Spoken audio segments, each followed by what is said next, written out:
Selintas saya katakan, saya ingatkan bahwa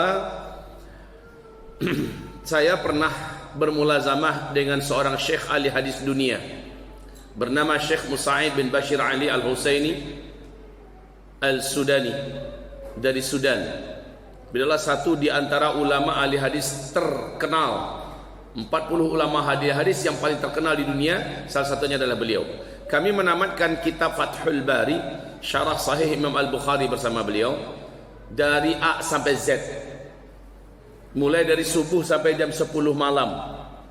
Istirahat kami hanya solat dan makan. Ketika topik kami masuk ke dalam kitab Ahadithul Fitan, hadis-hadis fitnah di akhir zaman, saya bertanya kepada beliau, karena hadis-hadis yang menceritakan tentang kondisi-kondisi akhir zaman nanti begini dari Rasulullah, hampir kita temukan yang disampaikan dalam hadis-hadis itu ada di zaman ini. Maka kita beranikan diri bertanya pada Syekh, ya Syekh, hadhil ahadith, hadithul fitan fi hadzal kitab min hadzal bab ka'annaha waqi'ah fi zamanina hadha, hal sahih anna hadhil ahadith taqa'u fi zamanina am fi zamanil akhar allati sayati. Artinya adalah Syekh, hadis-hadis yang sekarang kita bedah, ada hadis dari kitab Al-Fitan ini sepertinya banyak kejadian di zaman kita. Wahai Syekh, hadis-hadis fitnah ini kejadiannya persis seperti di zaman kita. Apakah zaman ini yang dimaksud oleh Rasulullah dengan akhir zaman, atau ada nanti zaman lagi yang akan datang? Maka jawaban beliau adalah, laula zamanuna nahnu hadza famata. Kalau bukan zaman ini, maka zaman yang mana lagi? Kalau bukan sekarang, maka akhir zaman yang mana lagi? Inilah akhir zaman, kata beliau. Ini Bapak Ibu harus meyakini bahwa yang menyampaikan ini bukanlah ustadz abal-abalan, bukan buya kaleng-kalengan, tetapi syekh dunia, ahli dan pakar hadis, di mana kutubut tis'ah sudah dalam kepalanya semua. Syarah dari berbagai macam kitab, dari berbagai macam turas, seluruhnya dalam kepalanya, dan dia mampu mengungkapkan dengan terang benderang. Dan beliau mengatakan, inilah zaman yang disebut dengan akhir zaman. Apakah engkau tidak lihat, kata beliau, pernah tidak salju turun di negeri Arab kecuali hanya zaman ini? Kedua, pernahkah engkau perhatikan yang dimaksud oleh Nabi bila datang zaman di mana Arab menjadi kaya raya, lalu mereka saling berlomba-lomba membangun gedung-gedung yang tinggi pencakar langit? Berarti pertanda antara engkau dengan kiamat sudah sangat dekat, kecuali zaman ini. Di zaman inilah orang Arab kaya, di zaman inilah Arab berlomba-lomba membangun gedung-gedung yang tinggi-tinggi. Banyak beliau jelaskan ini dan itu. Maka dengan ini kami juga akhirnya yakin, percaya bahwa yang dimaksud dengan akhir zaman itu adalah zaman kita. Hanya saja beliau memberikan rambu-rambu, tapi tidak boleh menentukan waktu, tanggal, bulan, tahun. Ini bukan urusan kita. Tugas kita hanya mempelajari tanda-tanda yang disebutkan dalam hadis, lalu melihat apa yang sedang terjadi. Hanya itu tugas kita. Baik, jika demikian, apa yang akan terjadi di akhir zaman? Dan apa kaitannya dengan pemuda? Di akhir zaman, Rasul mengatakan, ini pahit Pak ya, apalagi 1442 Hijriah. Tahun ini 1442 Hijriah, ini masuk malam ke-6 Muharram 1442 Hijriah. Tahun ini akan lebih pahit, lebih berat, lebih banyak ujiannya, lebih padat petakanya, lebih besar huru-haranya, lebih hebat petakanya yang akan menimpa kita semua Pak. Sedunia, bukan hanya di Pekanbaru, sedunia.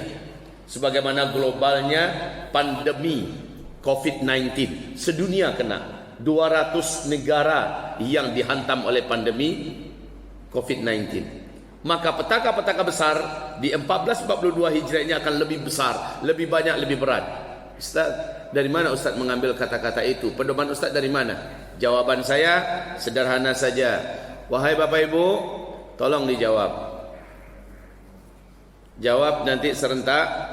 Menurut Bapak Ibu semua, secara ekonomi, secara keuangan, secara finansial, hitungan global, mana yang lebih berat, perekonomian sekarang atau 10-20 tahun yang lalu? Mana yang lebih berat Bapak Ibu?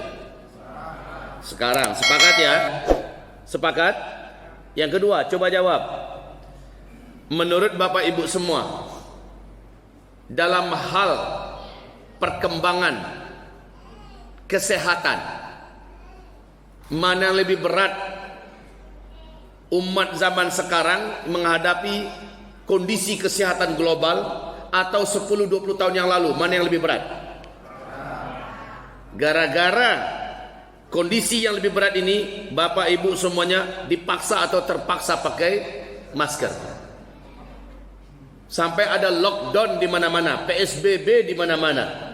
Berbagai negara akhirnya tumbang. Tidak terkira nyawa yang sudah melayang meregang.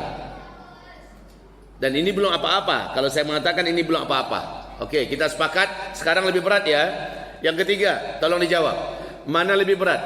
Kondisi politik sekarang, baik di Indonesia ataupun dalam skala internasional, sekarang yang lebih berat atau 10, 20, 30 tahun yang lalu? Mana yang lebih berat?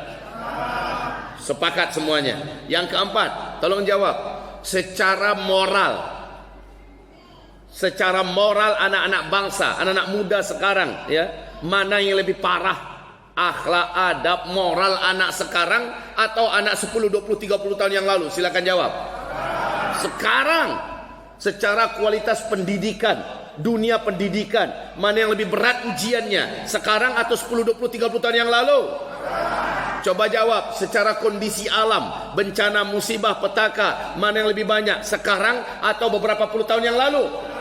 Sudah sepakat kita semua. Berarti kondisi yang ada lebih berat daripada sebelumnya. Betul? Baik kaum muslimin. Kalau begitu, kenapa saya berani mengatakan bahwa kita ke depan akan menghadapi yang lebih berat daripada ini? Jawabannya dari hadis Nabi Muhammad sallallahu alaihi wasallam. Ketika Nabi sallallahu alaihi wasallam berkata, "Isbiru, kamu wajib bersabar. Fa innahu la ya'ti 'alan nasi zamanun." Sesungguhnya tidaklah nanti datang kepada kalian di akhir zaman orang-orang yang hidup pada masa itu, kata Rasulullah, hari-hari yang sedang dijalaninya lebih berat daripada yang telah dilalui dulu. Dan hari-hari yang nanti akan dihadapinya, yang akan disongsong di jelangnya, akan lebih berat dari hari-hari yang sedang dia jalani saat itu. Sampai kapan itu? Hatta talqaw rabbakum. Sampai kalian semua meninggal dunia, berjumpa dengan Allah Rabb kalian. Artinya ini akan berlangsung panjang. Berarti ke depan ujian yang akan Allah berikan kepada kita bergerak waktu ke depan makin berat daripada sebelumnya. Itu kuncinya Pak. Itu kuncinya. Lihat saja Pilpres 2019 dibandingkan Pilpres 2014. Hancur minta ampun Pilpres 2019. Pilpres 2014 dibandingkan Pilpres 2009 lebih parah 2014. Betul tidak? Begitulah seterusnya. 2024 nanti bagaimana? Entahlah, Allahu a'lam.